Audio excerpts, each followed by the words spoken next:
It was our wedding anniversary, and my husband, daughter, and I were gathered around the table, savoring a delicious meal together. After we finished eating, my husband stood up with a small, excited smile.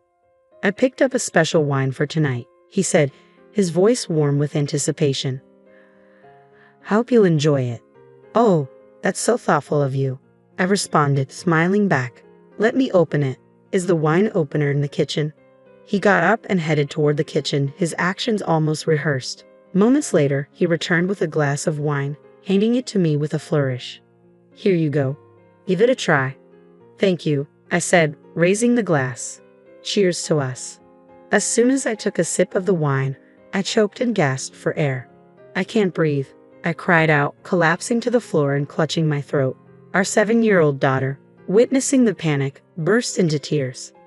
"Daddy, something's wrong with Mommy. We need to call an ambulance," she shouted, her voice trembling with fear. My husband, however, remained eerily silent and unmoved, merely watching me in distress. Our daughter clung to my clothes, sobbing uncontrollably. Once my movements had ceased, he coldly pushed her aside and, without a word, walked out of the house. As soon as the front door clicked shut, I quickly sat up, reflecting on the reality of my situation. My name is Mary, I'm 34 years old, and I've been married. I'm a composer with a bit of a name, known for providing songs to singers and groups.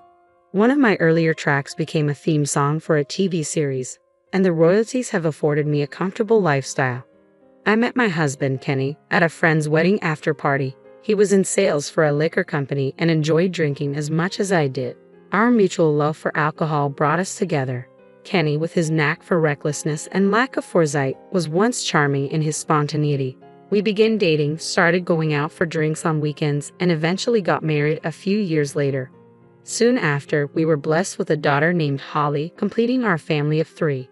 After we got married, I quickly noticed that Kenny wasn't very involved with household chores or childcare. Even with Holly's arrival, he continued his carefree lifestyle, seemingly oblivious to the demands of my busy life. One evening, as Holly cried loudly in her crib, Kenny called out from the kitchen. "Hey Mary, Holly's crying. I'm cooking. Can you take care of her?" I replied, "It's a hassle. She might be more comfortable with you." Kenny avoided taking responsibility with excuses, remaining fixated on his phone. With a resigned sigh, I turned off the stove and went to tend to Holly. "Kenny, I've asked this many times, but can you please help more around the house and with Holly? Managing everything on my own is overwhelming." "Why should I? I'm already balancing work and household chores. Holly is our child, not just mine." Kenny's response was a smile. "Why not just hire a housekeeper or babysitter?" "That's not the issue," I said, frustrated. "I don't want to spend recklessly, especially with Holly's future in mind. We agreed to maintain a middle-class lifestyle, didn't we?" "Did we?" he retorted, clearly uninterested in the discussion. "Anyway, I'm always exhausted from work. You handle the house and everything."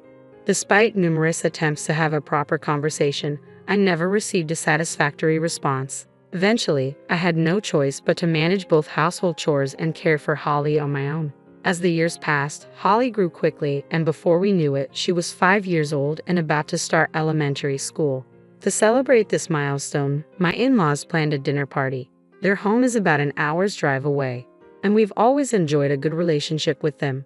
My father-in-law is a strict man who values honesty but has always been kind to me, while my mother-in-law is relaxed and charming. At the dinner table, Holly proudly displayed her new backpack and lunch bag. "Thank you, Grandpa and Grandma," she said, beaming. My in-laws watched with joy, clearly delighted by her excitement.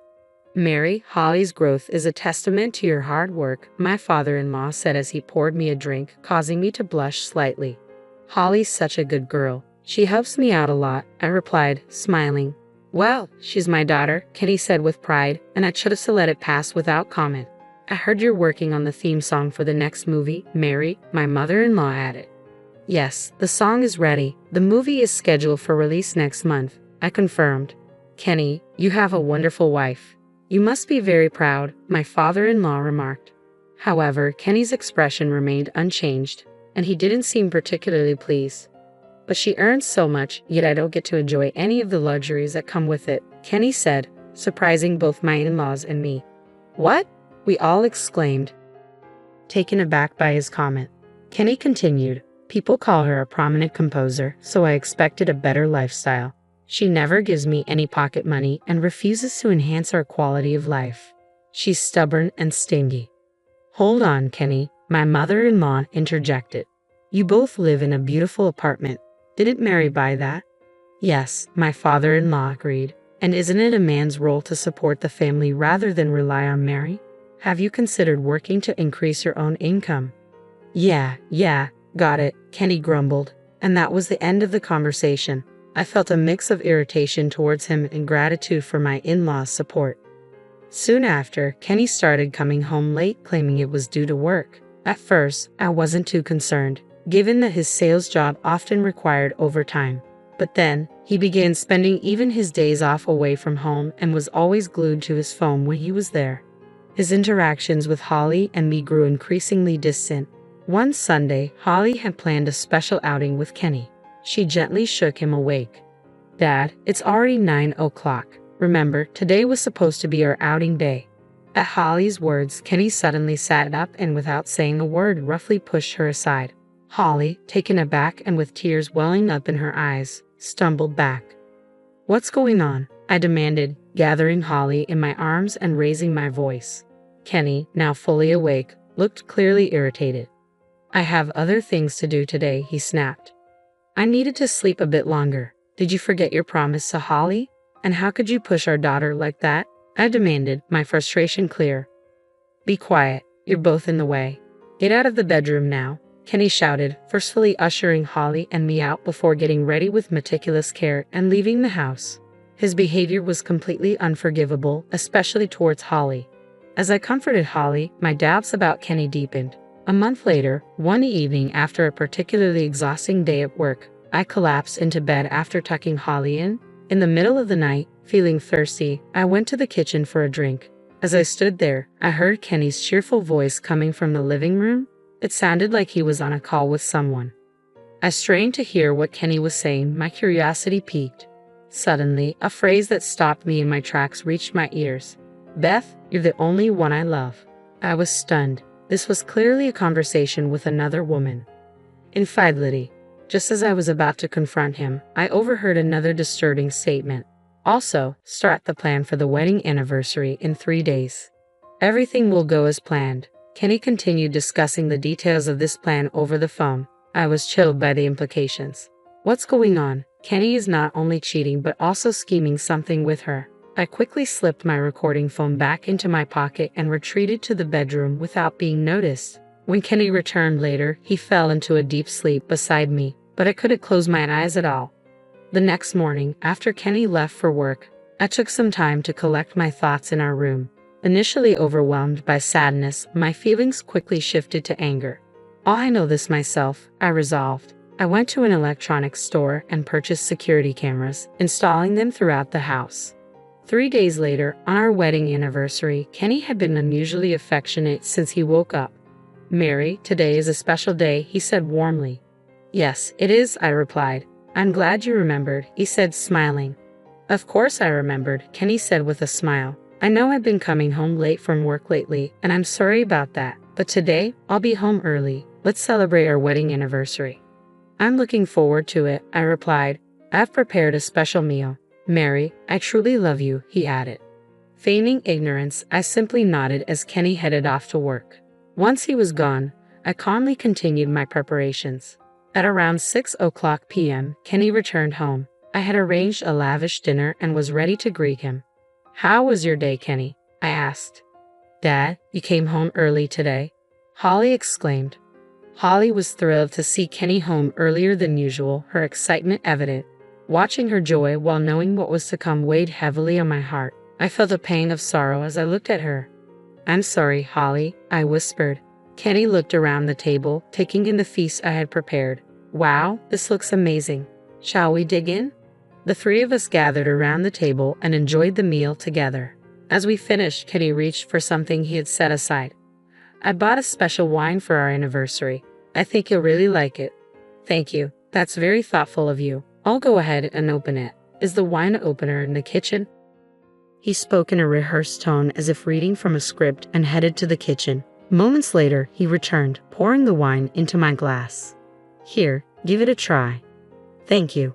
Cheers, I said, trying to remain composed. As soon as I took a sip, a wave of distress hit me. I can't breathe, I gasped, clutching my throat and collapsing.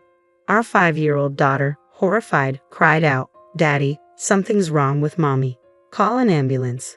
Kenny remained silent, watching me in agony while our daughter, her face streaked with tears, desperately tugged at his clothes. When I finally stopped moving, Kenny pushed our daughter aside and left without a word.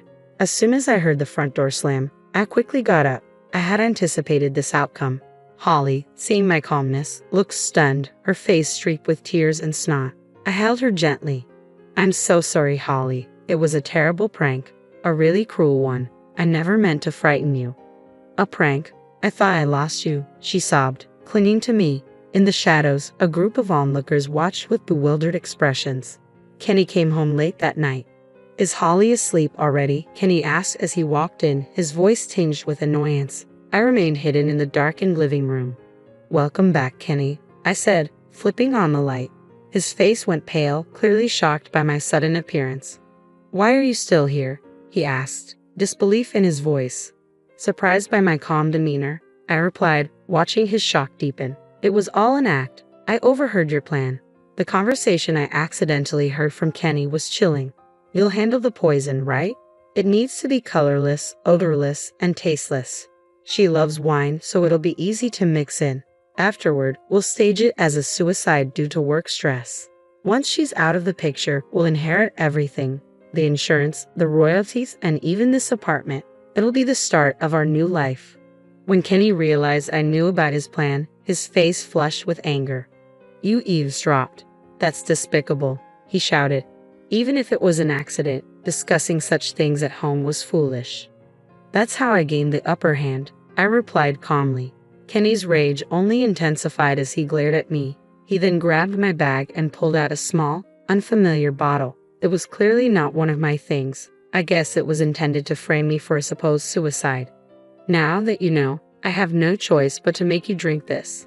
There's still time to stop," I pleaded, trying to find a way to escape. Just then, a loud voice echoed through the room. "Kenny, stop." "Dad." Both my in-laws appeared in the doorway, their expressions stern. "Why are you two here?" Kenny demanded, bewildered. "We've been here since this evening at Mary's request," my father-in-law explained, pointing to a surveillance camera mounted in the corner. "We were monitoring the feed from another room. We saw everything from when you poured the contents of that bottle into a glass to when you hid it in Mary's bag." Kenny's face went pale as he realized the camera had captured his every move and that my in-laws had been watching the footage in real time. Staring at the camera, he looked utterly stunned. "That's not all. I recorded the entire conversation," I said, pulling out my phone and playing the audio. The incriminating evidence made my in-laws wince and Kenny's face drained of color. "With this recording, the camera footage, and the remaining wine as evidence, it will be easy to report you to the police." Kenny immediately dropped to his knees in front of his parents. "Dad, Mom, please help me. I don't want to be labeled a criminal." "You don't want your son to be arrested, do you?" "You idiot," my father-in-law said coldly, delivering a sharp blow to Kenny's face that sent him sprawling. My mother-in-law looked on with clear disdain. "It's not just what you did to Mary. You didn't even consider Holly," my father-in-law said, his voice full of condemnation. "You made her cry, and I can't forgive you for that. I can't even think of you as our son. We've already reported you to the police. They should be here soon." "Accept your fate," my father-in-law added. Seeing that he was abandoned, a tearful Kenny stumbled toward me. "Don't come any closer," I said firmly. "Mary, please forgive me," Kenny pleaded. "If you don't press charges, I won't be arrested. I only love you. Let's start over as a family with Holly." "Do you really expect me to believe that after everything you've done? After trying to take my life? There's no way I can ever forgive you." "I'm so sorry. Please help me. You and your mistress both," Kenny begged. "I will never forgive you. Accept your punishment." Before he could say more, the sound of approaching police sirens grew louder. After the incident, Kenny and his mistress were convicted in court and sentenced to prison. Kenny and I finalized our divorce through our lawyers. His parents provided me with a substantial sum as compensation for the distress their son had caused. It turned out that Kenny's mistress, a university student studying pharmacology, had used her access to steal poison from the university, intending to use her knowledge to harm me. I also sought compensation from her, which her parents promptly paid. I have no intention of ever forgiving her. While Kenny is serving his prison sentence, neither I nor his parents have visited him. They've made it clear they'll support him once he's released on parole, arranging for him to settle and work far from here. I sincerely hope Kenny never crosses paths with me or our daughter, Holly, again. Holly and I have moved to a quiet, peaceful place. I told her, "Your dad is working far away now." When she replied, "He doesn't have to come back," I couldn't help but smile, though it was tinged with bitterness. From now on, I'm focused on leading a calm and positive life, cherishing the future we're building together.